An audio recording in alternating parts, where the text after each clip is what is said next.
Okay, I'm gonna go with the theme music. Go for it.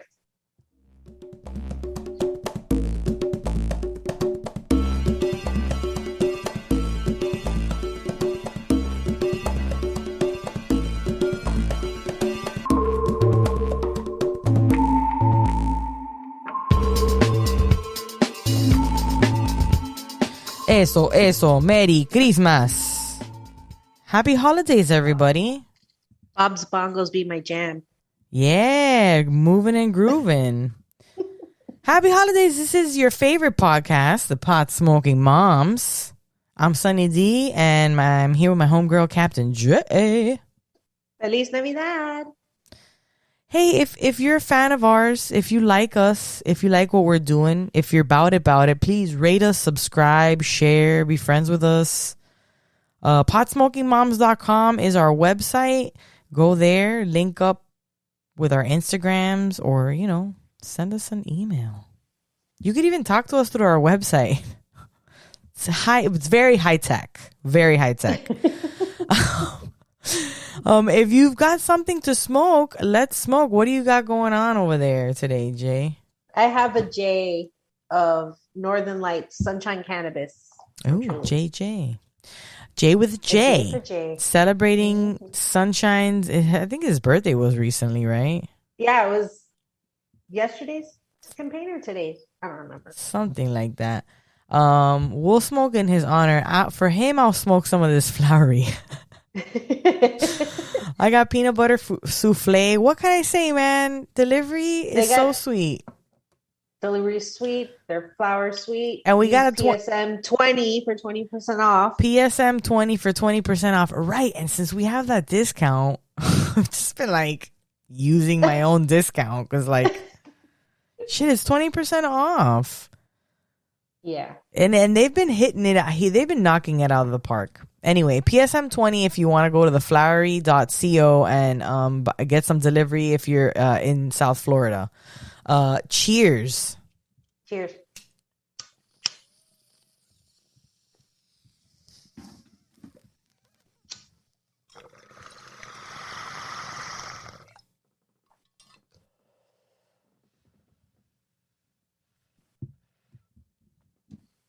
Back at it again.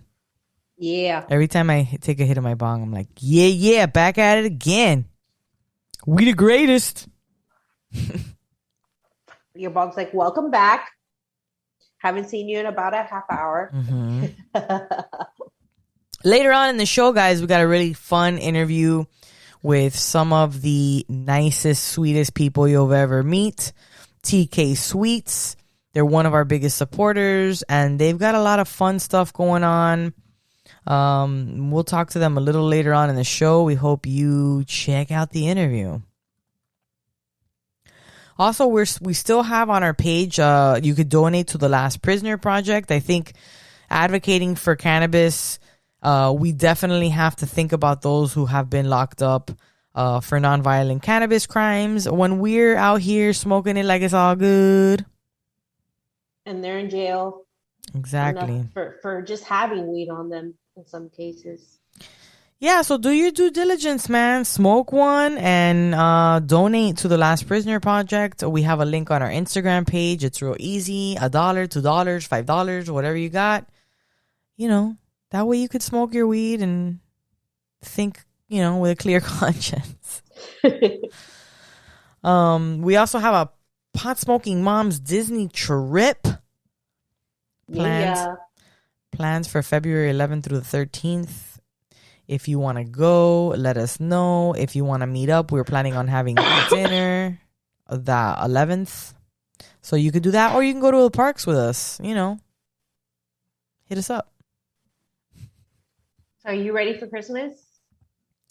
Yeah, I am. Weekend. It's just a few days away. I know. I'm not ready. I'm ready for it to be over, but I'm also not ready to have I have to do the gifts thing. And I have to my oldest one is 4. She's already she knows what's up. I got to do something. I'm telling her that, how we have the atrium in the middle of the house? Yeah. That's how Santa gets in? That's how Santa gets in.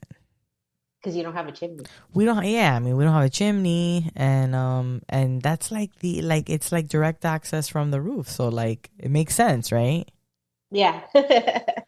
So it totally does. Yeah, so I wanted to see if I could maybe make it look like,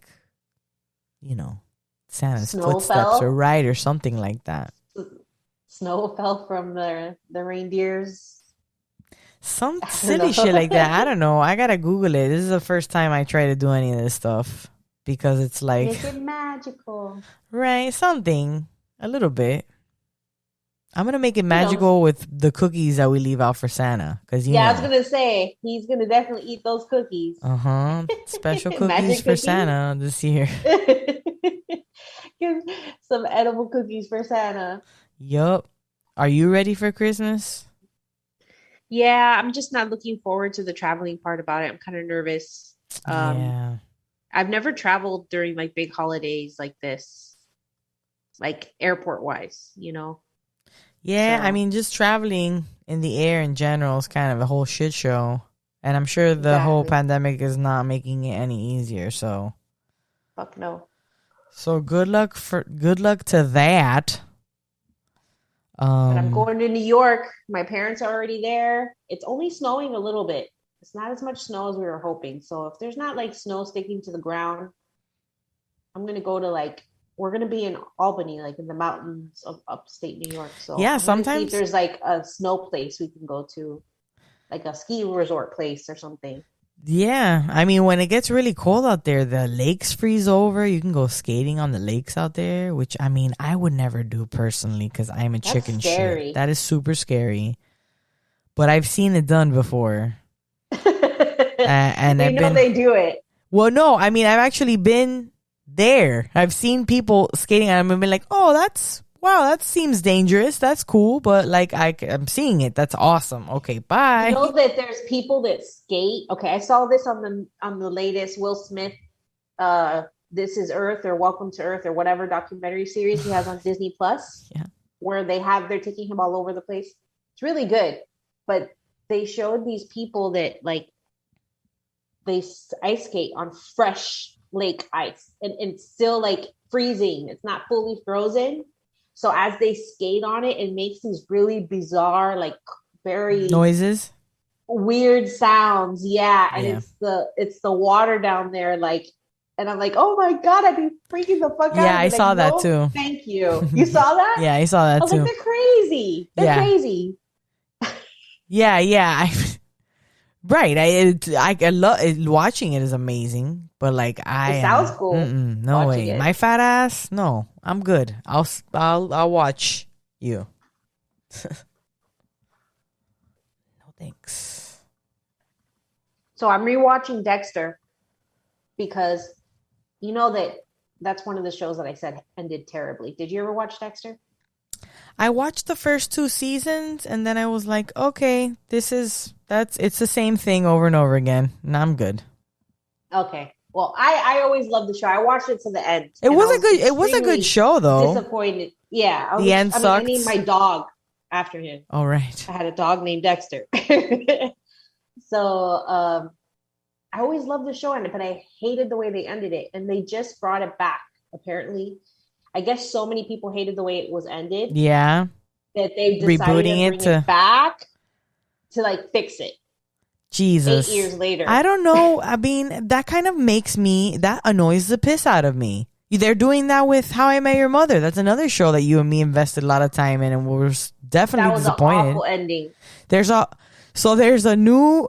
How I Met Your Father now, and it's so funny that you mentioned this because there's a promotion on Instagram. There's a commercial for How I Met Your Father, and I don't know if you've been in our Instagram account, but like I've seen the notifications and the conversations you had on there. yeah, I posted. It's like Hillary Duff. It's Hillary Duff is like the Ted, I guess.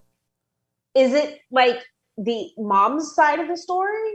Right, but not like but like a different lady. It's her how she met. It's not the dude. So it has nothing to do with the original friend group and How I Met Your Mother. But no, and they do that with a lot of shows too. Sometimes they do like, I don't know. Actually, let me clarify. I'm not 100% sure on the story, that part of the storyline. I don't know if it has anything to do with Ted and them, because obviously it's not the wife that died that he, you know. So it's definitely got to be a different character. I don't know how they're. Well, no, it could be the wife that died, but it doesn't look like her, because if Hillary Duff is playing her, they don't look the same. Right, it's not her. So, anyways, I made a comment on this post. I said something to the effect of like fuck you guys. After having to be fully invested for 8 years of How I Met Your Mother, only to be let down. 8 years, wasn't it more? I don't know. I think it was, to me, it was about 8 years is what I remember. It was like 10 years. Yeah, dude. It was like we have trust issues now. Like the whole character that the show was based on was like dead the whole time the story was being told. And it's like, I'm not gonna know. You're not gonna get me for an idiot. And let me tell you, that comment blew up. People, all kinds of crazy, funny things. Some people are like, yeah, man. Like, this is... It was stupid. The whole last season blew up the show. Made the whole show stink. The whole show was such a great show, and the last season was just they just crapped all over. It was a legendary show. Dairy. Let me tell you. It was so funny and so good, and they fucked it up at the end. Yeah, I know. And it's funny because we watch reruns. They have reruns on all the time, and sometimes late at night we'll be getting ready for bed, and we'll watch it. But we'll watch it, and we will always like suck our teeth because we're just like, ugh, this is like, it was so good. Why did they it was so good. Why did they fuck it up? And somebody else wrote, one of the comments they wrote was like, I can't even watch the reruns. She's like, they messed me up so bad I can't even watch the reruns. Because they know where it's going. Yeah, I don't understand why they do this. They revive the show to do what you said with Dexter, to try to make it better. But it's like, can you not? I'm rewatching it now, and rewatching it, it's making me even more angry about what I know the end's going to be. Because I'm like, seeing what I thought I was going to happen towards the end, and how I could still see how that's building to that. And they to me, I thought that he, like, by the end of it, Dexter was going to be more human because of his son, you know, and kind of like stop the serial killing or whatever. Mm-hmm. But it does the complete opposite. He abandons it. Fuels him? No, he ends up abandoning his son and going off to be a serial killer, faking his own death. And you didn't like that ending? That ending actually sounds pretty badass. No, I did not like it. Fuck this kid. It was awful. I love killing people. Awful. I'm out. Raise yourself, kid. Spoiler alert. A little late if somebody hasn't seen Dexter. I mean, yeah, that's how I felt on How I Met Your Mother. Somebody was like, spoiler alert. And we were like, bitch, like, this show's been out for 8 years. Like... Somebody recently had made a post about spoiler alert on the internet too, and I was just like, why do people why? Like, just either be busy enough to where you don't see that shit, or like deal with it. It's life. So many things have been spoiled for me. Move on. I want to just finish. Have you watched Witcher? No, I haven't seen that. You should check out Witcher. It's good. They just finished the second season. Witcher. Those are the TV shows I'm into right now. Going back in time to Dexter and watch. Oh, we saw Spider-Man. That's another thing that kind of scared me. I went to the movies. Oh yeah, and there was a lot of people there. Of course, Spider-Man came out. I mean, it is Yeah, it is Spider-Man. We knew how hard it was for us to get tickets. Like, we were looking, but it was so good. It was so much fun to watch. They say it's really good. Going to the movies, it's so good. Yeah, it was like people were out like cheering out loud. Yeah, I've seen videos of people like in costumes out there. People like groups of guys or groups of friends have gone dressed as all the different Spider-Man, because it's Spider-Man Into the Multiverse, kind of, where like it has the 3 different Spider-Man in the movie, and So people go dressed as all the different Spider-Men, like all the different kinds of Spider-Mans that there have been in comic books and stuff. Is that Ghost Spider or whatever? Is she in any of the movies? No. Well, I don't know. She's a cartoon. No. Yeah, no, she's not in this one. There's only 3 Spider-Man. It's only the movie Spider-Man. Okay. Spoiler. Venom? I don't know if that's a spoiler. Venom's not a Spider-Man. No? No, he's not considered a Spider-Man. Oh. But they mention him. Oh. And I don't want to give anything else away. But all right. Just watch it. We'll leave it at that. I need to catch up on the Tom Holland Spider-Mans. No, yeah. You haven't seen any of them? I think I saw one. You saw the first one? And I seen the ones where it's all of them, the Avengers ones.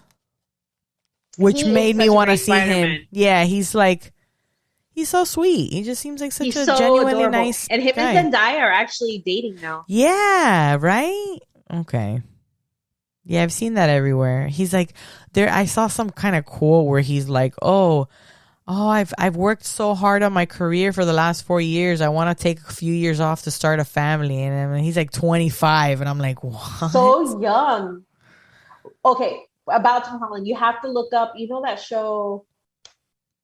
What is that show? Lip sync battle. Yeah. Lip sync battle. Mm-hmm. Where they perform a lip sync song. Yeah. He does it. I saw a clip of his performance. It's good. Oh my God. You gotta watch it. Okay. I'll check it out. You gotta pull it up on YouTube and watch it. He's really fun. He's Umbrella. Oh, he does. The Rihanna song, Umbrella. But he goes all out. I'm sure everybody goes super hard on that show. He can dance. He does the choreography.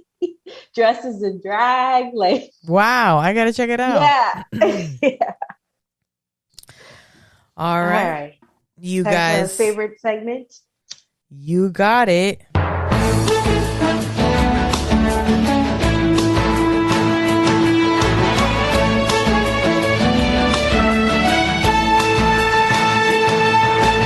We'll give you the news about weed while we smoke it.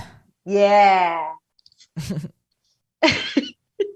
You're green. Congressional Memo touts marijuana momentum in 2021 and lays out 2022 reform priorities. With several new states having legalized marijuana in 2021, in addition to some modest congressional developments, reform advocates put some wins on the board this year. Now, Congressional Memo is laying out priorities to build upon those successes for 2022. Congressional Cannabis Caucus co-chairs Reps Earl Blumenauer and Barbara Lee, longstanding champions of reform, authored the memo. It lists the numerous pieces of marijuana legislation that have been filed on Capitol Hill this session, including some that did advance, and then explains what to watch for next year. While the lawmakers' memo highlights momentum that has developed behind cannabis reform in the House this year, it also notes that the Senate still has a lot of work to do. I think the stage is set for federal legalization to happen next year. Ooh, Blumenauer said during a briefing with the reporters on Thursday. Stop teasing us. What a I know, it's like next year. Yeah. Slow your roll, buddy. We have Senate leadership. They're dealing with how to assemble a package. They all want comprehensive reform, and they have made that very clear. Once we get that alignment, we can move it into the Senate. I think things can happen very quickly. You see? And I was saying 2 years if it does happen this year. You did not say 2 years. You said 5 years or more. No, I said 2 years. We could go back and listen to episodes. Exactly. We have a recorded audio trail of that shit. I've said 2 years from the break of dawn. I'm pretty sure I'm the one that said 2 years. Yeah, I'm pretty sure you switched them around. You would always look at me and be like, 2 years, that's too soon. And I'd be like, well, 2 years. It's the opposite. You would always say that to me. You guys, you're the audience. You tell us. Yeah. You and the audience know you've been listening this whole time. Oh, if I didn't have so much shit to cut and so much audio to cut, I would definitely just start looking right as soon as we end this situation here. In the meantime, arguably the most consequential reforms of 2021 did not take place in Congress. Instead, as the new report acknowledges, it was a record number of states that legalized marijuana for adult use, as well as Alabama legalizing medical cannabis. This growing bipartisan momentum for cannabis reform shows Congress is primed for progress in 2022, and we're closer than ever to bringing our cannabis policies and laws in line with the American people, the memo says. While much work remains to be done, there have been substantive. That's what it said in the article. Substantive. I'm questioning that word. Substantive developments. Yeah, over the course of the year that have set the table for further action. Lee said in a press release, that it's time for the federal government to catch up to the rest of the country and start leading on cannabis reform. It's far past time Congress moved to finally get this across the finish line, she said. Ending the war on drugs is an issue of racial equality and moral imperative. Substantive is a word. It is. Substantive, having a firm basis in reality and therefore important, meaningful, or considerable. Having a separate and independent existence. Okay. I felt like I might have not known how to say it. Yeah. That's why I was like, I don't really know if I'm saying this right. Luminar said the table is set and the time is right for comprehensive cannabis reform, which will make a huge difference for people around the country. Oh, shit. We've watched this issue gain more momentum than ever with the American people, almost 70% of whom, including a majority of Republicans, want to see federal reform. He said, let's get it done. Yes, we've been saying it all along. Luminar will also be hosting a briefing with reporters on next steps for marijuana reform later on Thursday. A bill to federally legalize marijuana and to promote social equity cleared the House Judiciary Committee legislation to protect banks that service state legal cannabis businesses, passed the House and for the fifth time. A bipartisan measure was introduced to incentivize the expungement of prior marijuana records, and lawmakers kept pressure on Joe Biden to grant relief to people with cannabis convictions. There's even a recently filed bill led by Republicans to end federal marijuana prohibition through Blumenauer, though Blumenauer said on Thursday that he felt that's not going anywhere in the House. Unfortunately, yeah, we talked about that bill. Yeah, we've talked about all of them. Yeah, all of these. Unfortunately for advocates, none of these bills have been enacted, and the president has yet to act on their calls for executive clemency. But the memo stresses that this momentum serves as a foundation for reform heading into 2022. There was one piece of cannabis legislation that was enacted as an amendment to a large-scale infrastructure bill. It recommends that researchers be permitted to access marijuana from dispensaries for study purposes rather than depend on cannabis grown at only the federally authorized source of University of Mississippi. The memo also points to another victory, the exclusion of a spending bill rider prohibiting Washington, D.C. from using its local tax dollars to implement a marijuana market. Though the new version of legislation has not yet been enacted and the blockade remains for now, still this is likely to set the stage for implementation legislation to bring cannabis sales above ground in the nation's capital. Yeah, because that's what Lauren says, that like they buy, it's like in the gray area. It's still kind of legacy, right? Even though it's legal there, right? You can get it delivered and stuff, but it's not. But it's still underground. Yeah. A slew of veteran-specific marijuana bills were also filed this year. That includes one measure that passed the House Veterans Affairs Committee last month to require the U.S. Department of Veterans Affairs to conduct clinical trials into the therapeutic potential of cannabis for military veterans. But while lawmakers, advocates, and stakeholders put in significant work to achieve these incremental successes, the memo emphasizes that the work isn't over. And it specifically lists 5 priorities for marijuana reform next year. At the top of the list, descheduling marijuana. Hold on.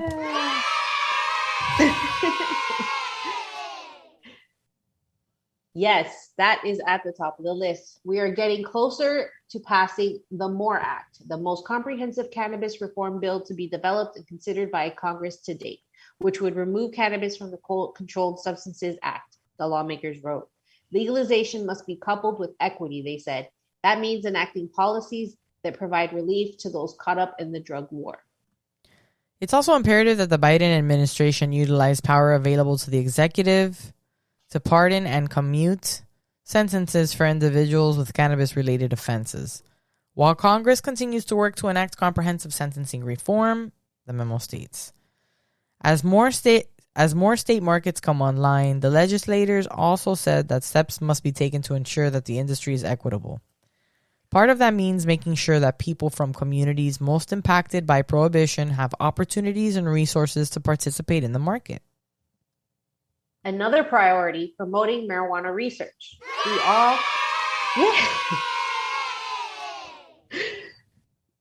We are all well positioned to dramatically increase the scope and quality of our cannabis research, which will help inform future federal regulation and help us understand the full breadth of cannabis therapeutic benefits, especially for our veterans and those living with chronic conditions like epilepsy, the memo says.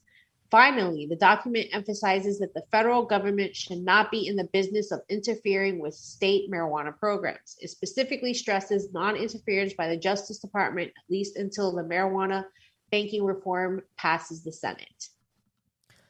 The House of Representatives have worked to enact cannabis reform to set the stage for comprehensive reform. We'll work with the Senate on a parallel strategy, the memo concludes.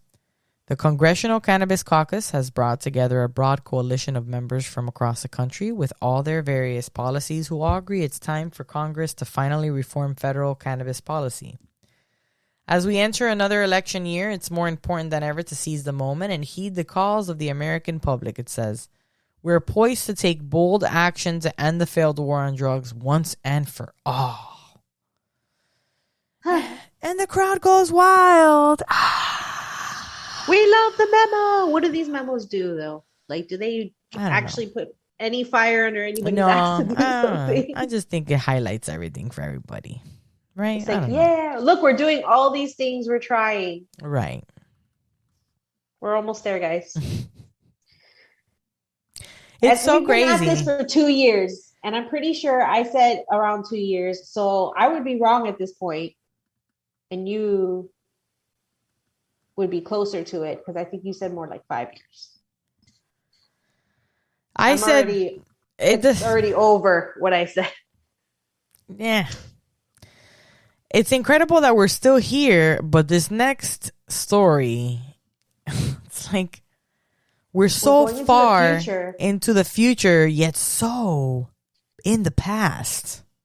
I know. And not willing to move forward. It's like insane to me that we could be so ahead and so behind at the same time. Yeah, this next story. Buy cannabis on a blockchain metaverse and get it delivered to your real home. What? What's a blockchain? What language are you speaking in? You said you looked it up. What's a blockchain? A blockchain is basically the way that that information is stored. But blockchains are mostly used for like cryptocurrency. Oh, okay. That's why they go into here talking about NFTs and stuff. Okay. And that's another NFT. Like, oh God. And what NFTs? Okay. Anyway. So cannabis has gone digital and then come back to reality. Amid the explosion of NFTs and the metaverse, several marijuana brands have found innovative ways to capitalize on the digital trend.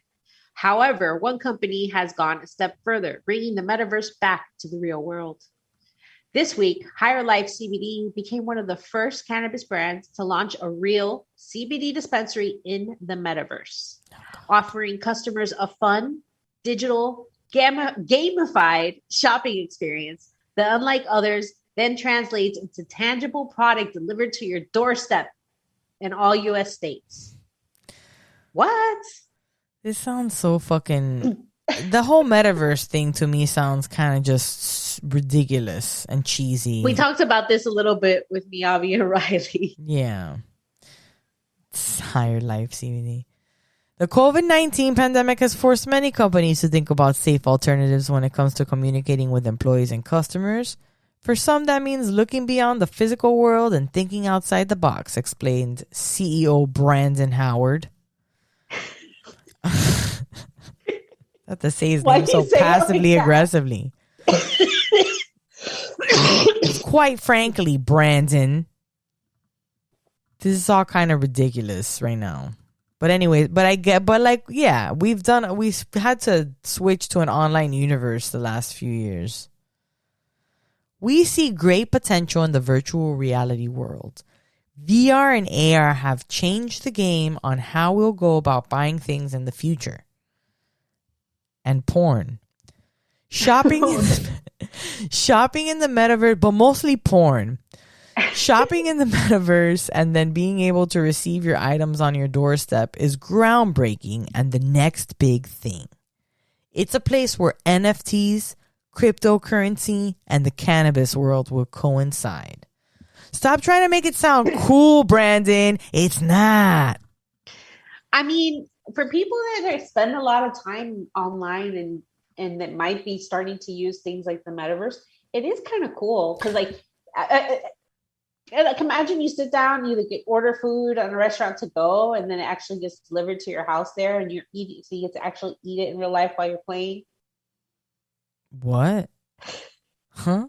Does your avatar get to eat the food too, though? Like, what's the point? You eating it, but your avatar's ordering it. Maybe the avatar will also eat it in the game while you're eating it. I mean, if I was the avatar, I'd be pretty pissed off. I just ordered food for you. The CBD is going to be smoking the CBD, and you're going to be smoking the CBD. So dumb. So, like, listen, yours. I listen.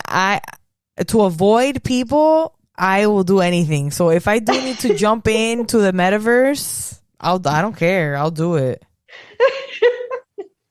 The world is yours. Higher Life CBD's Metaverse dispensary was launched on Crypto Voxels, a virtual world built on the Ethereum blockchain. What language is this? Future shit. Fucking. The Crypto Voxels world has its own city, Origin City. The streets are owned by the corporation, a godlike metaverse owner. Mira, una novela. It's a whole novel. I feel like it's a cult. Parcels, however, are owned by individual people who are paying as much as $1 million for them. In fact, a user recently spent $450,000 to acquire a parcel next to Snoop Dogg's virtual house in the Sandbox, another Ethereum-based platform.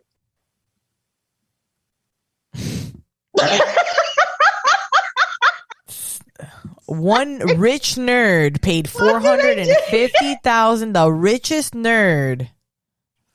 Get a life. What is happening?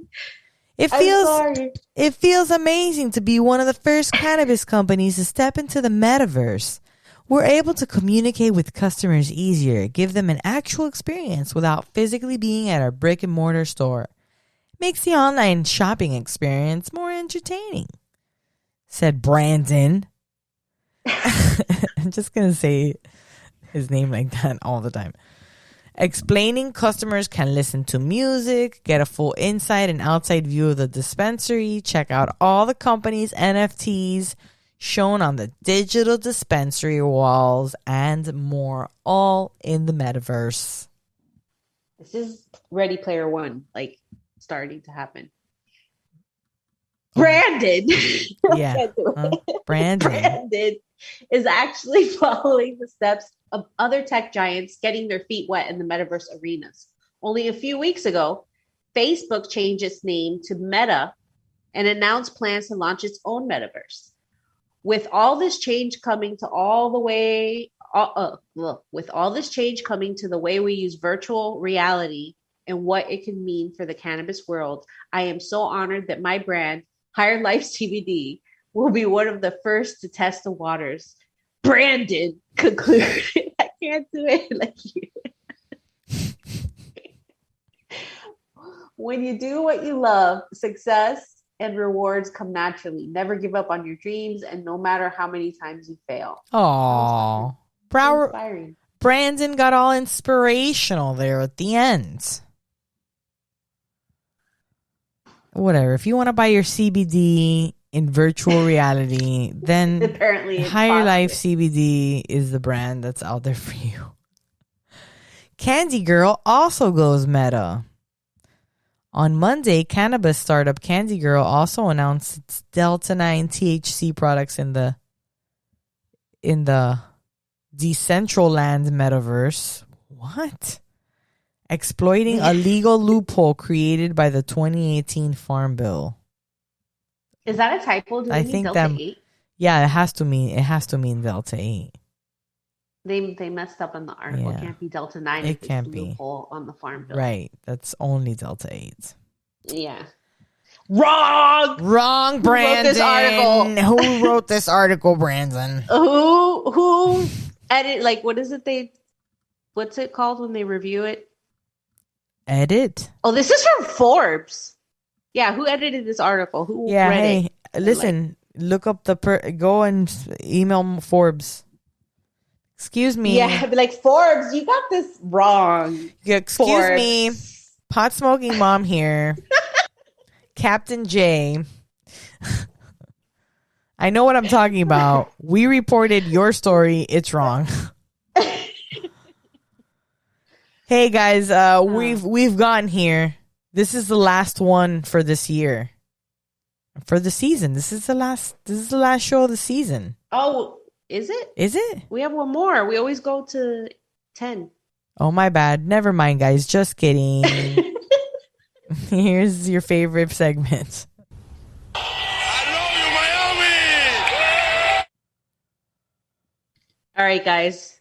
Here is an only in Florida headline for you guys. You ready? Florida. 2 large alligators tumble out of a SUV after teen driver crashes, Florida cop says. Wow. What? Yeah, like what the heck alligators are alligators doing an SUV? Exactly. Only in fucking Florida. Yeah. So a single car crash, which means there were no other cars involved in this accident, took a strange turn in Florida when officers arrived to find 2 large alligators hanging from the rear window of an SUV. Oh my God, these poor alligators. One of the reptiles was still moving. The Florida Fish and Wildlife Conservation Commission reports. It happened December 9th in Hardy County, about 70 miles southeast of Tampa. And authorities say 2 teens were in the Ford Explorer when it crashed.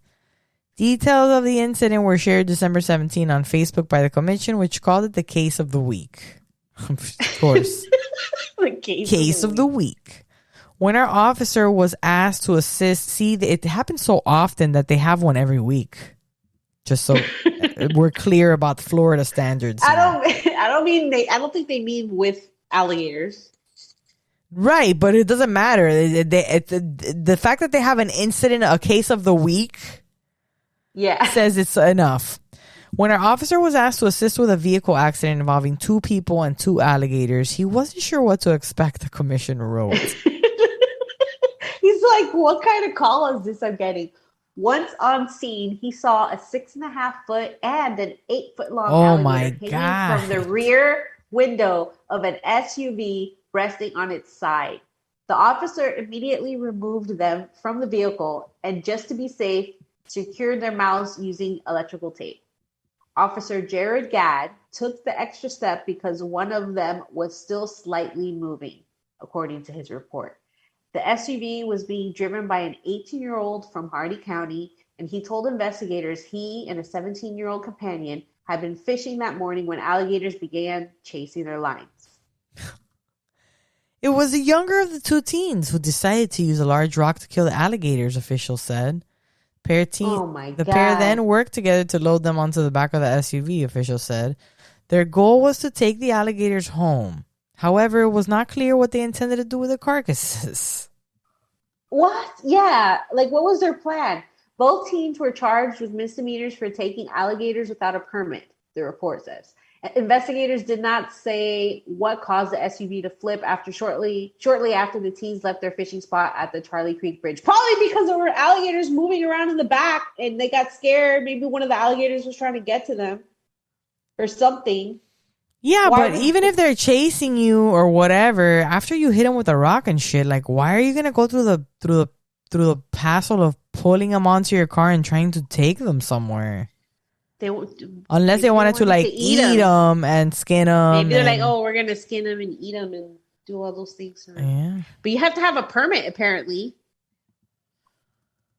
Well, you either have to have a permit or you just have to A not tip misdemeanor the for car alligators over. without a permit. For taking alligators without a permit. So I guess he can't just like, I guess like a hunting permit. I mean, you don't want to get caught with them hanging out of your window, I'm sure. Oh God, there were pictures. There were pictures of the article. Oh God, we'll You got to I'll post pick it on up the Instagram. Yeah, Yeah. I want to see them too. It's on its side, and but they Bro, don't have a picture an of- 8 foot and a 6.5 foot. Oh my God. Those are bigger than most people I know. Oh my God, Wild. so Florida. Some other news locally. We've got a couple more dispensaries approved by the department for the week of December 13th through the 17th. So there's a new AltMed in Stewart, a Curaleaf in Stewart, and a Sunnyside in Sarasota. I don't know. Congratulations, I guess. They're just spreading around. Yeah, man. More and more. Go get yourself some But I feel Sunnyside. like, I don't know if Stewart is like a new area. I don't know how many places Stewart already had, but I feel like Sarasota, and they Stewart. already had some. Yeah, I don't know. Yeah, probably. Hey, thanks so much for hanging out with us. This next interview is with some of the most wonderful people you will ever meet in your life. We've met them and their lovely family when we've gone out to, to Cannabis. Yes, we met them again. So we had a very special opportunity to talk to TK Sweets, which is Terri and Ramon Grimsley. Terry's a CEO and founder of TK Sweets. She's a mom who smokes, eats, and bakes with cannabis. And her husband, Ramon, her unpaid supporter and hype man. We hope you enjoy this interview. We had tons of fun. Here it is. So you guys also grow like fruits and vegetables. What kind of fruits and vegetables do you guys got going? So I'm so fucking proud of myself. So I have a huge tomato plant going right now, right? Yeah. It is. I've been struggling for 2 years to grow a tomato plant. No lie. It has been Never 2 give years. up. And I couldn't get it. And it didn't matter what I tried. I was not getting it. Nothing was popping up, just the flowers. Yeah. So finally I went and got a magnolia tomato plant from our local hydroponic store. And it was already started. And I told her, I said, look, I have been pruning it and I have left it alone and nothing's happening. I said, and eventually one time it ended up just overtaking everything. It grew big as hell. And so my husband cut it down. He's like, this is just not working. And she goes, just give it a little bit of nutrients and then see what happens. Yeah. So my husband made a tea and I have like 12 fucking huge ass tomatoes growing on this plant now. Oh yeah. Nice. Yeah. So I have that. I have garlic chives. I have a huge aloe because that's what we use to make our teas in. Yeah. And then That's I amazing have plant too. Yeah, aloe's good for everything. Yeah, it's Yes, really good I for love it everything. for everything. We had Like, one in our everything's backyard, fresh. and my mom used to fucking slap it on everything. Whenever I got burned, I got too much sun. Yes. She sliced one open and just slapped that shit all over me. And they're like, This will fix that, boo boo. Yeah, aloe's great. Yes. And then I have a so I was trying to be a good in-law and I'm trying to grow some collard and mustard greens for my mother-in-law. And I thought it would be done before the holiday, but it's not. I kind of struggled on that one. But it's she makes some good collard greens. Yeah, she does. And I would get some brownie points if I took her some homegrown collard greens. What do you get? How about for New Year's? Will it be ready in New Year's? Isn't that like one of the things that you eat for New Year's for like for wealth or for like money? Cash, I think black eyed peas for the coins or something like that. And greens is for the money. Yeah, green is for the money. I think the black eyed peas is for the coins and pork rinds. Yeah, I don't know. Yeah. I think that's what it's called. It's a tradition though. Yeah, it's every year tradition. My mom still does it. Yum. Another thing that's hard to grow too, just like it's hard to grow stuff, it's hard to make edibles as well. And you are a baker also. People also always talk about cooking with weed, and I'm like, cool. Do you do it? I'll have some of yours because I feel like every time I fuck it up too. So I used to do it, and I thought I was fucking it up because it never worked on me, but everybody else got high. That's hilarious. Oh, so you made shit and everybody got high except for you? Yeah, but whenever I baked, this was back in my 20s. I would only use reggies. Like I wouldn't buy like kind bud, like crippy bud to cook with it. Right. I would buy reggies and then use that to bake. And everybody else would get baked. And I haven't heard Reggie's name in a long time. Showing my age. Yeah, I'm like, hold on. Oh, mids. That's what she means. No, I think it was actually before Miz. I think it's it came before Miz. Well, not right? really came. I think it's Miz is higher than the Reggies. Oh, really? I've had some really bad dirt. I don't know. Somebody trying to make a quick buck. Reggies is that pressed brick of that weed. nasty. Like that, that, like you take it apart and it's like flat, like flat plant. Nothing but seeds sticks. Yeah. Might as well be smoking. Still got you high when you baked it. Still did a great job. Well, not for me, but everybody else liked it. That's so funny. Yeah, but you know what? You have had edibles that kind of did do something for you, and I think they did. And we gotta test it again. So when I come in February to Miami, I am specifically gonna make you some more, and I'm gonna bring them to you. So we're gonna try it out, and you gotta eat it while I'm there. Okay. Well, and you're gonna stick around for 2 hours to see if it hits? Yes. I'll stick around all fucking day to see if it works. We should do gravity bong. Yes. Sorry, guys. Smoking and I have a cough from being sick. Sometimes if we're at like an event or a function, we've had somebody who's came once and then they left and then came back again. And I can see in their eyes, I can see in their face, the way they're walking now. Like, for one, you liked it, huh? And I liked it. And then they're looking around like, well, you have to like it because you came back the second time to spend more money. So if you didn't like it the first time, you're definitely not coming to spend more money. Is that your motto, Terry? I am, because I believe you must like it because you came back. Yes. And he gets on to me because he's like, babe, they came back for the third time. What kind of deal do you want to do for them? And I'm sitting here thinking, well, they're going to come back for the fifth time because this is the third time and they're spending even more money. So the fifth time they're going to spend triple the money. Then I'll do the deal. And then my husband has to put me in my place because it's not always about that. And I always have to show my love and support to the people that are showing love and support to me because I am just coming out and I'm new to the community. But, there are times you try to get your name out. Right. Yeah. So at the same time, it takes a lot of work and energy and love to make those things. So you're trying to see your return on it. Yes. And that's what I've been telling him. Like, I only allow him to be in charge of the smoothies and the churros, and that takes 5 fucking minutes. He cannot do infusion. He cannot bake. He cannot make no batter. You don't shop. And shopping is the worst thing right now. Well, trying to find ingredients. And especially if I do vegan and organic, that's even harder because things are low on shelves, as everyone knows in shopping. So, and I hate going into the store with all my kids. So I either have to make him go when he gets off work, and then he rushes me and he thinks, I'm not rushing you. Yes, you are. Your pace is faster than mine. I'm being rushed. It's working. It's used for pacing back and forth. So then I'm forgetting half the shit that I need and I have to go back to the store again. So I'm thinking about all these things in my head that I've had to go through to make this great edible for you.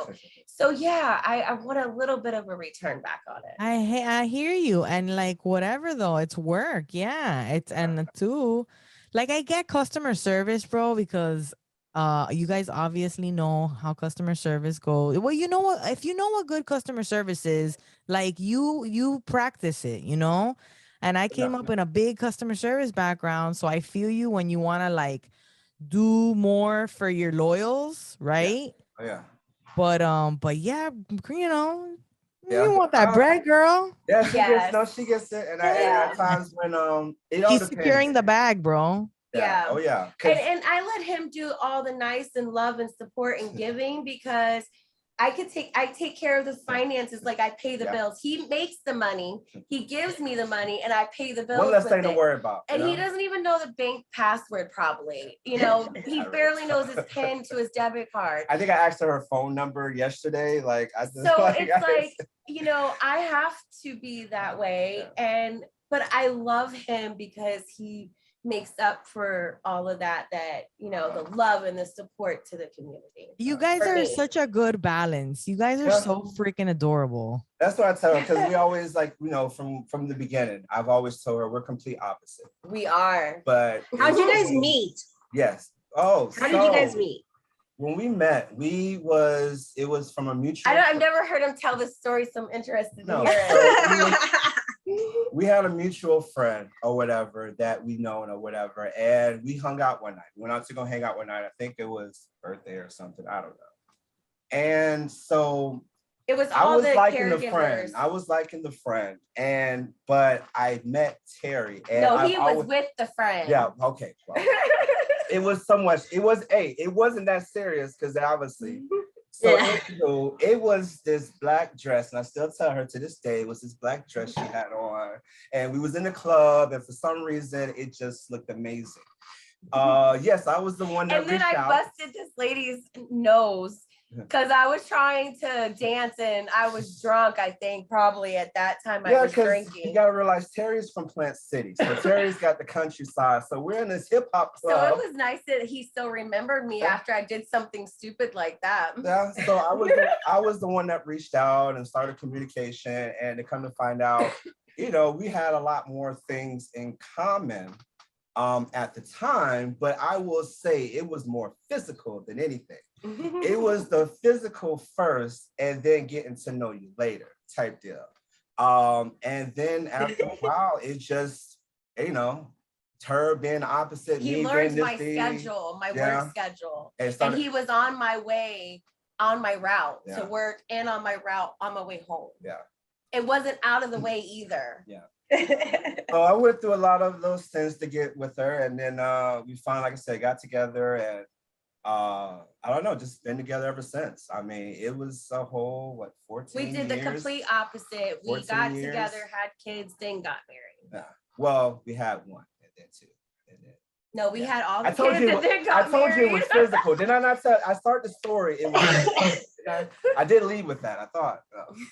We had a lot of kids. Yeah. He did say, he was very clear that it was a very physical connection. Oh my God, and I know when you That's how many kids you get out of a very physical connection. Now ask me if that is that way today. I'm like, leave me alone. Hey. Of course, you have a bunch of kids now. Things are different. Yeah, man. When you're like, oh, I gotta leave the kids to go to the grocery store. I felt that in my soul. Yeah. Because there's times it's like, you know, I remember one time I went and I got real mad with her. We got into a real big argument. And I was like, you know what? This person put in this order. I'm finna go make this order. I went down there. I'm talking about I had everything laid out. I had my YouTube video up. I wasn't going to ask her for nothing. YouTube video. Nothing. So in the result, they came out burnt.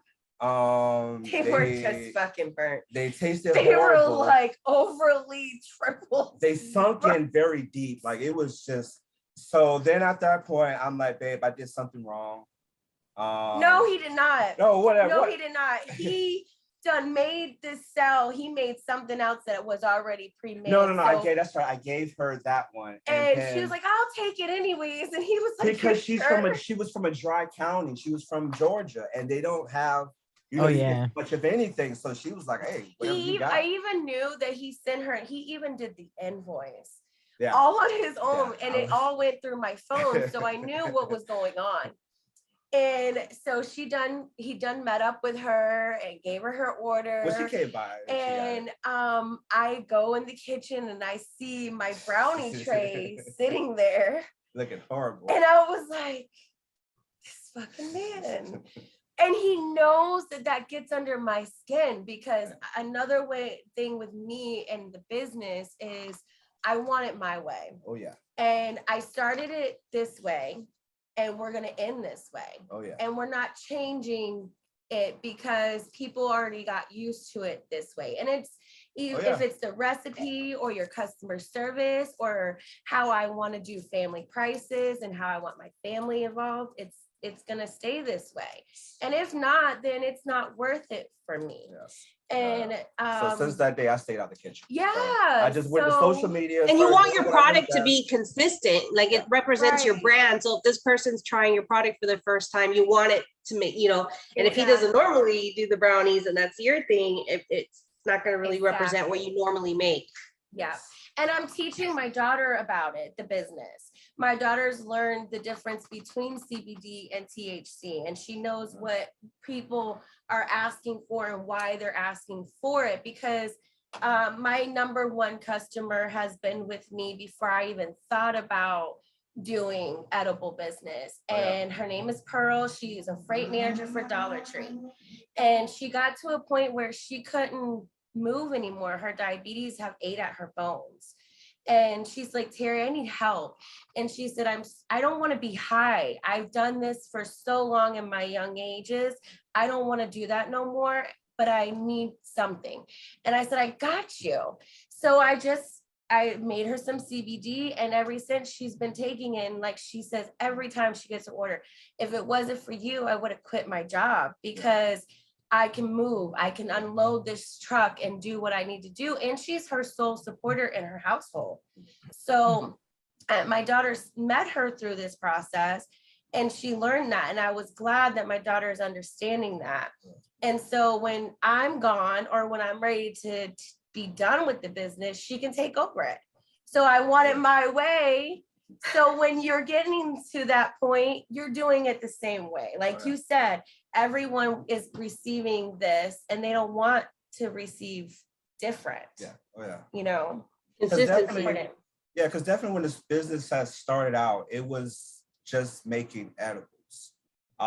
It was for my mom. Yeah, but it wasn't. Yeah, it was so much of a friend, but it was much more. I'm talking about as far as like the different ingredients. Oh, I'm sorry. Yeah. Like when we switched over from using like sugar to raw cane sugar, from unsalted butter to vegan butter, to using maple syrup, using avocado oil. You can do the trial and error kind of way. Yeah.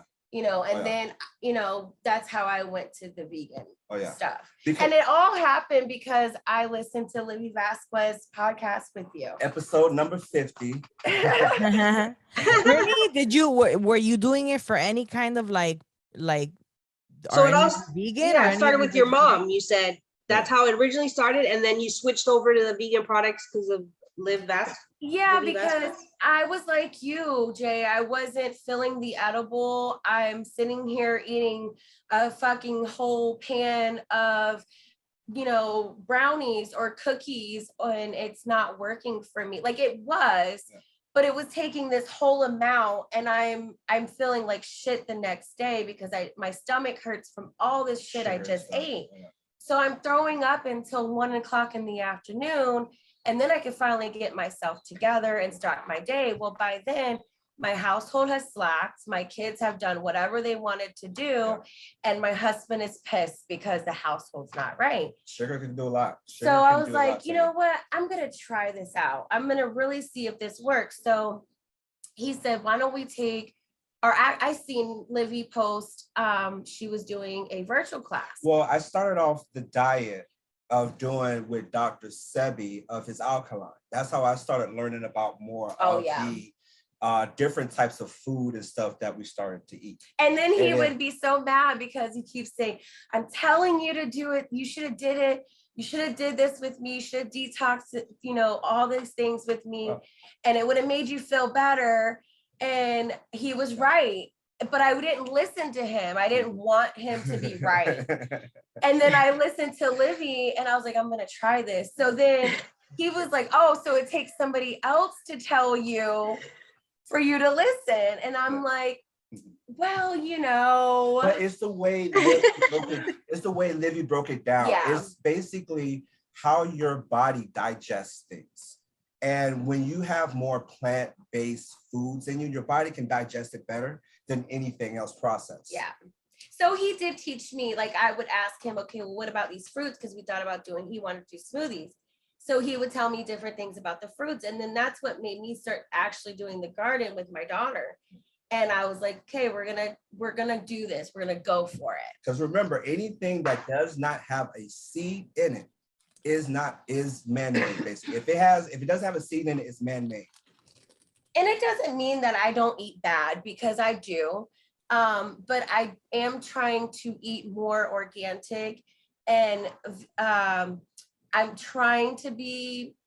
I don't eat red meat because it really, for my stomach, it's horrible. Yeah, we totally went to Whole Foods. Yeah, completely. I mean, if I do, it has to be a grass-fed hamburger meat for it not to, at least, it does bother my stomach, but I don't throw up from it anymore. Yeah.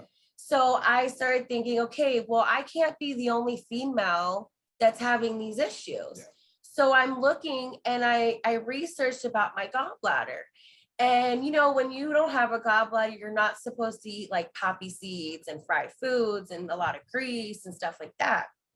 And then because of me being on so many benzos, it caused my kidneys to fail. And now I only have one functional kidney. And so that was another factor into me eating an edible. So I full on tried it out. And it worked. Oh, yeah. I felt so good eating a vegan cookie, and it worked. I couldn't believe it. And actually, it was her meal that we did. We did a vegan sausage pig, like a pig in the blanket. Yeah. And I slept, and I was just so high. My body just floated. It was amazing. She started off with the popcorn. Yes, and I didn't like it. So I was like, okay, it was a great recipe, but it just wasn't to me. And he's sitting there popping it out. Because it's Old Bay seasoning, basically. And Old Bay is vegan. So I'm like, damn, sprinkled on top of popcorn? On popcorn, yes. Nice. Yes. She says it helps the Old Bay helps your gut absorb what you're intaking better, the food that you're intaking. Like if you put it on your fish, it helps your gut absorb the fish better. Huh. Which is crazy, because I'm thinking, well, I can't use Obey because of my kidneys and stuff like this. But she was like, no, it'll be fine. Just, don't overdo it. So then when we got to the pig in the blanket, that was it. That did me in. And then I tried the cookie. Yeah. And then we comes up to going to the Cannabis and actually being like a fan of like, oh my God, I see pot smoking box. We're going straight there.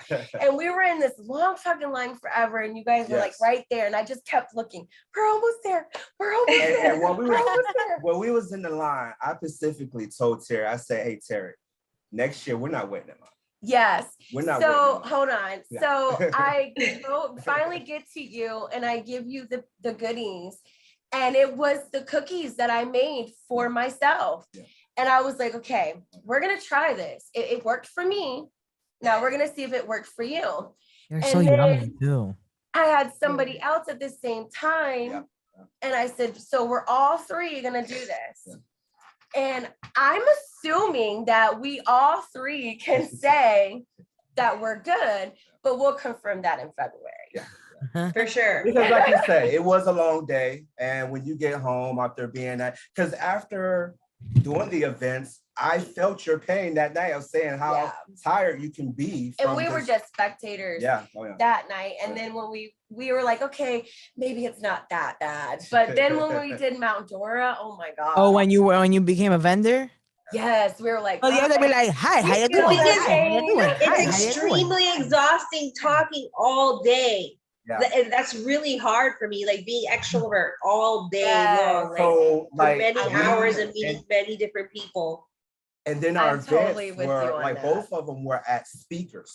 So I'm literally loud like this. Hey, I got some vegan edibles No, here. we were at the stage. Yeah. Not Oh yeah, speakers, yeah. The Well, the stage. stage basically, and it was so repeating it over and over, meaning. But I love it. And I then like here I am. I don't make, Yeah. but It's not fun. yeah, put it right. I do.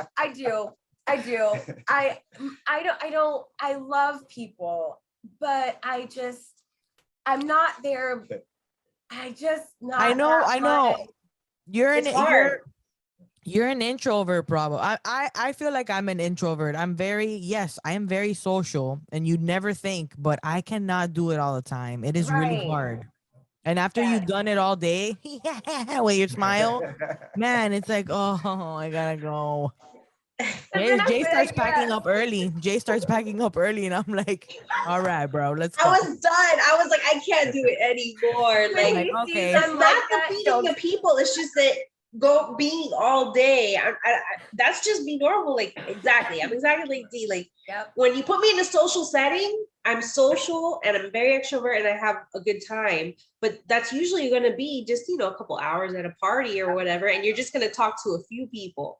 But at those kind of events, it's the entire day and you're talking to, I don't know, we talk to a lot of people. I don't Too many a lot of fuckers. people. Too many fuckers. And then it's like you're trying to remember their name. That's my Yes, best thing. hard, that's the yeah. hardest part. And I feel horrible. I And then I'm remember like, your face, but not Right. your name. but then nowadays, some people don't even have their face on their profile. Oh, I would recognize your profile picture. That's what I would remember. Like the little Yeah. So it's like, Yeah. Is that There's the one guy lady- that had the scorpion on his profile? Oh Like, my God. This one lady was like, yeah. She kept saying motherfucker. And I was like, motherfucker? And she's like, yeah, I'm the Jeep. My picture's a Jeep. And I was like, oh yeah, I know you. Yeah, that was my very first Yeah, event. her very first I event. did a woman's wellness event in June.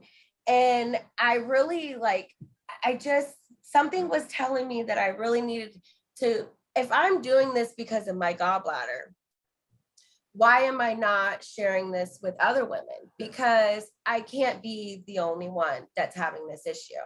I can't be the only woman that doesn't have a gallbladder. And come to find out, there's a lot of women that after their first or second pregnancy, they lost their they don't have a gallbladder anymore. And then the menstrual issue. People are now talking about their women issues, but before they didn't want to say it because people are like, ew. It's a faux pas. Yeah. We're talking more about periods and stuff and all that now. Right. Yeah. And I mean, and life changes, like when you change, exactly. And I feel like menopause. if a man can talk about their child having to get a circumcision, or if a man can talk about having to go get a colonoscopy, then why can't we talk about menstruals? So I found that dark chocolate was working for my menstruals and edible wise. So I'm really proud of my husband because he was like, well, you should put that out there. And I was like, yeah, but then how are you going to tell people about it? I'll just tell them. Just say it. Because he's gone through it with me. My menstruals make me a total bitch. I will cuss you out from one end to the next. And in an hour, I'll tell you I love you. And then the next hour, fuck you. So, but then the week leading up to it too. Whoa. Yes, I just finished. So he's gone through a bad roller coaster. Do you like, whoa, you rage? And then like you get your period and you're like, oh. Yes. The very first week. That's why. Before my period, I might as well just live with the fucking tigers. Do you know what though? You remember how they used to say like back in the day when the woman would get her period, they would throw her in a cave and leave her alone for the whole week, or make her leave. Yes, like go into the woods or whatever. But I get it. Like I get it because I also don't want to be around all the fuckers. I would so want to be in a cave for that. I'd be like, yeah, bro, I'm going to my cave. Okay. Yep. I'll see you in a week. Yep. Bye. That's what we should. That would be phenomenal. If That we would- had a she shed We could have our Once a Netflix. month. As long as we had our Netflix and our weed, we could lock ourselves up in our cave. Exactly. Not bother anybody for our week of menstruation. Yep. You remember that time that I fucking threw that glass at your head? Yeah. Don't you want me to go to my she shed this week? All right, see you later. As soon as you start getting angry, he goes, Here's the edible. Here's the edible in the shed. Here's All your right. dark chocolate. you're like, all right, all right, all right, Bye. all right. I'm going. I'm going. I'm going. So yeah, it's like ever since trying doing that and finding out there's other women that do deal with that whole Yes. stuff like And that. I did a chocolate kush run that Yeah. time for that event. Indica. And I researched up to this event what strand could we use to help our menstrual. And chocolate kush just kept coming up. So he was like, okay, all right. Let's get a bean. So I did, and it was ready for that event. And I gave samples to a few women, and I mean, it was just amazing. For me, my husband came home one day and he was like, so how was mommy today? And my daughter's like, she was so good. You wouldn't believe it. Because my daughter tells on me on everything to my husband. That's my little girl. So he was like, yes, it worked. And let me tell you, it did. For 2 months straight, it was amazing. So You gotta have that available every 28 days. Yeah, exactly. We always 26 days, whatever your cycle is. we are the type that like to tell people the strands, to let them know what they're going to get into, because there's a difference becoming of smoking and actually having an edible. Some people don't understand the difference. There's a head high and there's a body high. So if you can understand that if you have an edible and you tell me that you slept good the next day, but you didn't feel nothing, okay, you did, it worked. Because that was this total concept to calm your body down. If you haven't slept in a week straight, and then you ate this edible and you had the best sleep with no bad dreams, your PTS didn't bother you, you woke up feeling great with no anxiety or gastro problems, the fucking edible worked. Oh yeah. Do you guys happen to know what might work? Or maybe you could find out, since apparently you guys research these things. I do. Pain for like pinched nerves. Like my dad has a pinched injury in his back, and it's a pinched nerve that's causing a lot of pain in his leg. And he's tried all sorts of stuff.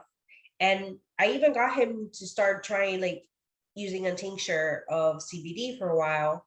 But it just wasn't helping. So maybe an edible might work more for him.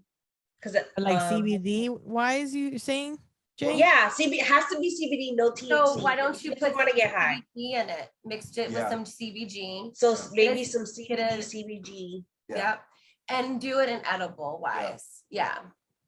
I would try it through an edible. And if you're taking the tincture, it has to go on your glands for it to really fully work for you, in my opinion. You know, he was putting it under his tongue, right? Or you just like let it sit there. So, you know, I would really try an edible for it, because that's going to give you the body relaxation. Oh yeah. But he doesn't want the high, like. Yeah. And the edible doesn't give you the head high. It gives you the body in every form, THC, CBD, whatever way you take it. It's not giving you the head high. And it's just the body. Yeah. And then when you do take it, we definitely tell you to take it in portions. Wait 30 minutes before taking the other, because you can't put that edible out like you can a blunt. There's or no a going paper. back. Once you have that in your digestion, you have ingested that edible, get ready for that ride. You're about to get ready to, you know, take that ride you're about to take. So when people do come up and say, you know, how am I going to feel on it? So it's definitely good to tell them the milligrams that are in it, because you don't want to, like, some people want to put 1,000 or 2,000 milligrams. What for? What is that going to do? Is it really 1,000? Really? We can debate that, but you know, it all depends on the strand. It all depends on how do you measure that?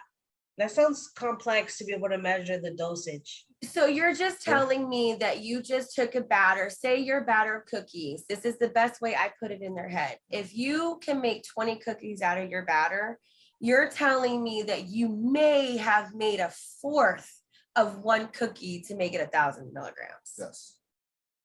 So that whole batter made this tiny piece to make it 1,000.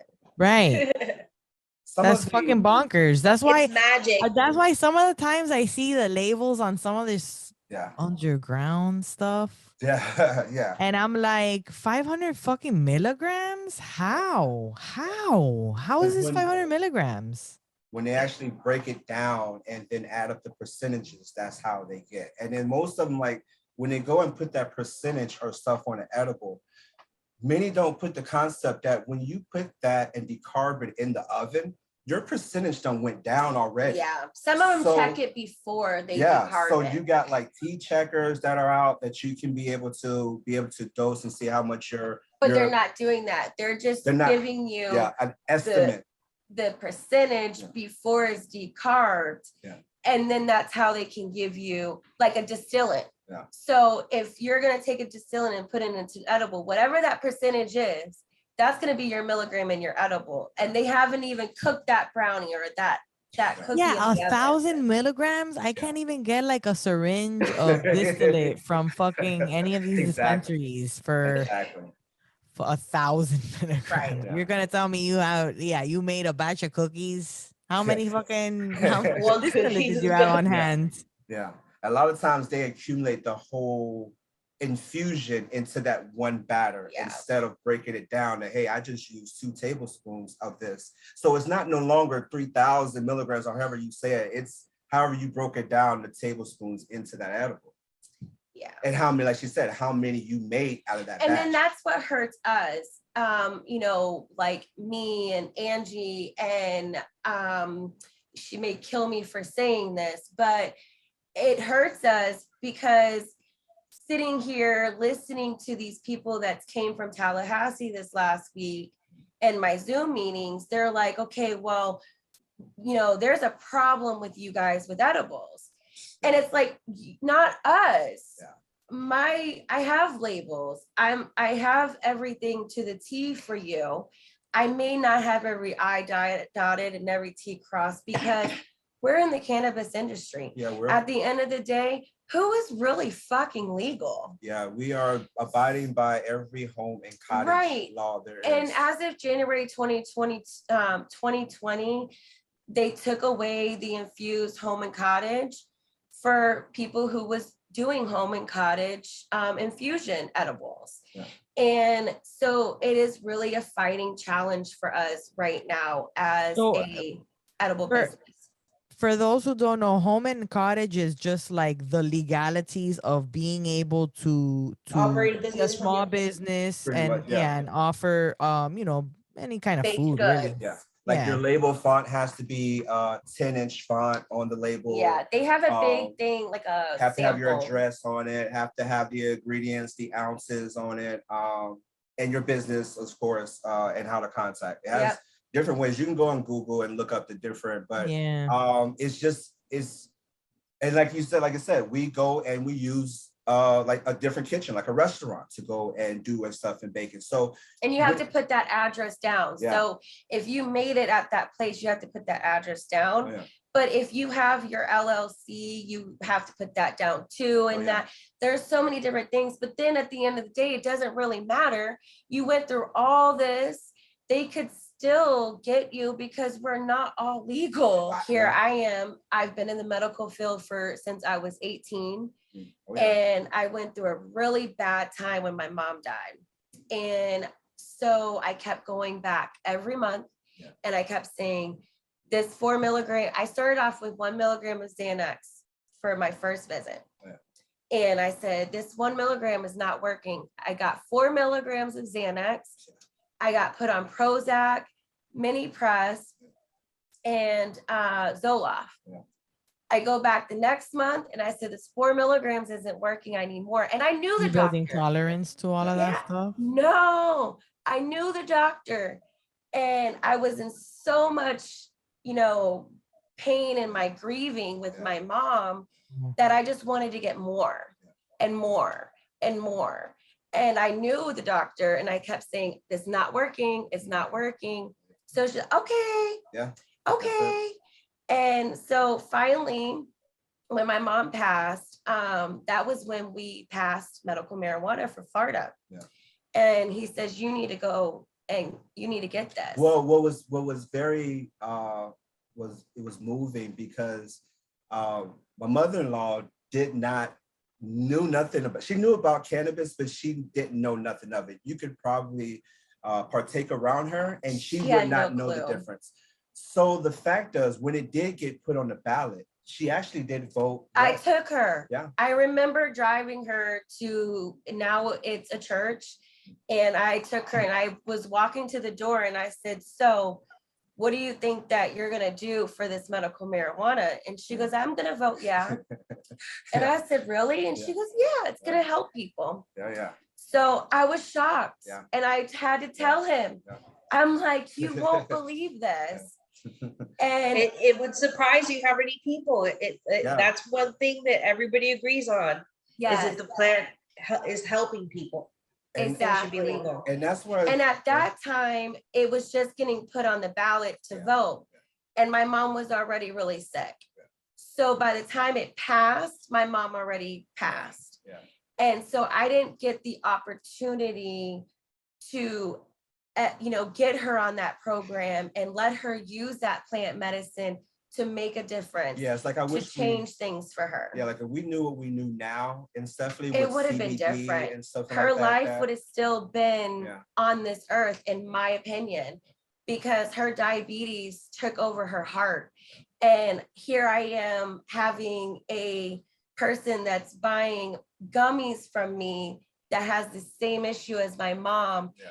And she is just having the best life of her time. And it's making me feel so good. And she knows that because she was in that time of my life when that happened, when my mom passed and stuff. Yeah. So it really makes me feel good to help somebody that has this condition and that this edible is really working for that condition. So it's like when we get feedback and hear things like that, and then it saved my life. Yeah. Here I'm taking all these fucking pills, and my husband's trying to Baker Act me, and I am destroying my life mentally. I am mentally destroying my life and my kids' life, and they're seeing their mom going through this horrible time. And so cannabis saved my life. Oh, yeah. If it was not for cannabis, I wouldn't be here today. My kids wouldn't have a mom. Yeah. And now that I have been on these pills and that many milligrams, I do need more than just flour. I need that extra edible. I need that 300 milligram edible at night to help my PTSD, to help my anxiety. Yeah. So my husband, he is like, damn, you take so much. Like she takes. I feel you though. I feel she's a big old hitter. Like I'm so glad I went through that without crying. I'm not gonna lie to you guys, because I have not opened up about that, and I've been wanting to put that out to people because it's real. Like people don't want to talk about it, No, but thank you for opening up and sharing that with us, because that really helps other people that are going through similar experiences see that they're not alone, and see that there are similar experiences happening out there, and people are willing to be open about it, and there's nothing to be ashamed of. Exactly. And sharing your story just helps. Thank you. And I'm proud of that. Losing a parent is really hard. But but look at all of what you've accomplished, right? Like, look at all of the stuff that you're doing, movements, like, and your mom inspired you kind of to do all of that too. Yeah, so it's like, with Florida Can and stuff, being a part of that, she's really became a big advocate with Florida Can, with Jody and Maria. And thank you. So you guys introduced us. Thank you so much. We love doing the podcast and stuff, but it's since we're moms and stuff, you know how it is. We miss stuff. So we really like rely on some of you guys that, you know, are in Keep the us thick of informed it too. to like let us know. And man, Jody is like, God, Yeah. just I could sit and listen to her forever. She is amazing.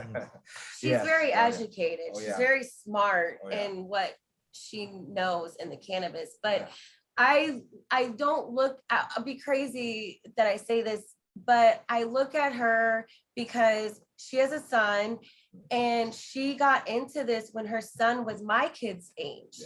And he rode the whole road with her. And her first question to me when I first met her was, do you have time to be in a meeting? And I said, yeah, if you can, you know, listen to my kids in the background, or if I need to come meet you, if you're okay with me bringing my kids, because that's going to be what my dedication is going to be, is I'm not leaving them behind. We're in it all together. And she says, great, because I told people when they needed to meet me, we're meeting at a park or a library. Simple as that. And that's what made me get intrigued with her, because if she is okay with her kids going, now he's a grown-up and he's involved. Josh is amazing. They are very amazing over there at Florida Can with Maria and even Arnold and Josh, and I mean, just even Jody's husband. Just Jody's husband. Jay is talking about doing, what is it called in January? Lobby Day. Lobby Day. I've already put it on my calendar as PTO for work. Oh my God, because I kind of really want to be around Jody. I kind of want to like feel her energy and just see her in action. Learn more. Yeah. They are amazing. She's great. And just to hear about the things when we first met them and heard about the things that they've done and so forth. And us being as parents, we love to help people. We love to give because we know how it is being a big family, and there are other big families out there, and that, you know, you can be able to do a lot and have a big family too. So it's like when we met them and we seen they was about family and we're about family, it was like a win-win. And then Jody's amazing, Maria's amazing. And then she's very blunt. Yes. And Maria is very blunt, but Maria knows how to like make that blunt person understand it better, so where you're on the same page. So, and I'm the bluntest, I feel like, in this situation with me and my husband. So it all kind of came together. Like it just worked out, and it didn't really mean to go that way. It just crossed paths. I wasn't really looking to get out there like that. But when I see my kids running around at this Cannabis and they're having a great fucking time, and my oldest is getting educated and he's wanting to learn more, and he's decided, you know what, I'm going to graduate 2 years early and I'm going to get this done. And I want to be a cultivator. And I'm like, a cultivator of what? He goes, I want to grow. I want to help these kids that are out here not understanding what they're doing to understand. And I was like, wow. And guess what? He graduated 2 years early with a 4.2. And I was like, wow. I was like, okay, so we can do this. And that's what made me say, I'm going to put myself out there as a family. Because with our oldest with ADHD and our other kid with autism, it's kind of finding out what works.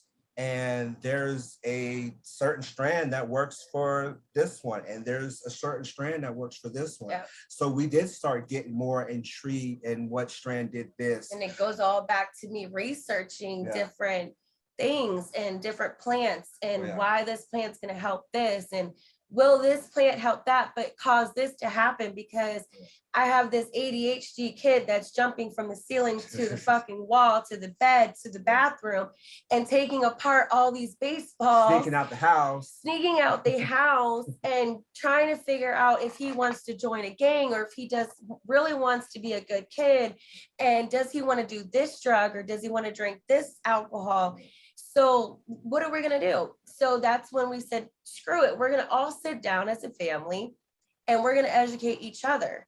And it's helped. It really has helped us as parents to get that bondship with our kids, and especially my oldest, with how society is nowadays. Because you got to think about it. I mean, even like as 12 years old, I mean, we start feeling depression, anxiety, all different types of things. So why can't you say that this plant doesn't work for this age?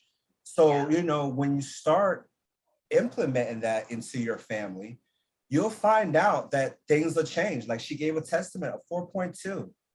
From doing all that to a 4.2. And he was getting, you know, in trouble. He's like throwing chairs in the classroom. He didn't want to go to school. We're fighting him to get up. And because his mind was racing, they had him on so much medication that here he's 15 years old and he's wetting the bed and he's so embarrassed. He didn't know what to do and he didn't know what to say. And so, yeah, I'm telling you, the plant medicine is a fucking miracle in my house. Oh, yeah. Okay, and definitely follow them on Instagram. It's _TK Sweets _. On Facebook, you can find them as TK Sweets LLC. And on all other platforms, they're TK Sweets LLC. Please check them out. Friend them on Instagram. Such wonderful people. Yeah, hit them up, see what next event they're doing, or I believe you can get their menu through Instagram too. Oh, they've been at a ton of events. Yeah, definitely follow them to just to know what events are going to be all over the state. Yeah. All over the state. Hey, thank you guys for listening to our podcast. We love you. Thank you so much for the support. Merry Christmas. Merry Christmas. I should have queued up a Christmas song. You should have done mi burrito, sabanero, mi burrito. You should have done that one. Yeah. Well, there you go. By Captain J, mi burrito sabanero. Thanks so much for our patrons. Hey, if you have not become a patron yet, you should definitely get on board. We're working on some really cool stuff. They get gifts and goodies. We're sending them some gifts and goodies that we're working on. We got a special Zoom session coming up for the holidays. So become a patron for full early access to episodes, additional content, and uncut versions of our interviews, all kinds of stuff. We appreciate you. Wonderful characters such as Yanni, Destiny, Lauren, Jesse, Christy, April, Shelby. Talk to her a lot. Denise, Liza, Natalie, Meredith, Terri, and Angelina. Thank you guys so much. Gracias. Gracias. Sorry, I'm relighting my joint. Hey, one more time before we go. Subscribe, rate, review. It helps us spread the word that our little podcast exists. And every time you share our content, an angel gets its wings. I'm sure you didn't know that. If you need to, the stoner angel gets its wings. If you gets his clouds. So cute. Potsmokingmoms.com is the website. So easy. Potsmokingmoms.com. It's a great website. Anywho, thanks guys. We'll see you next time. Bye.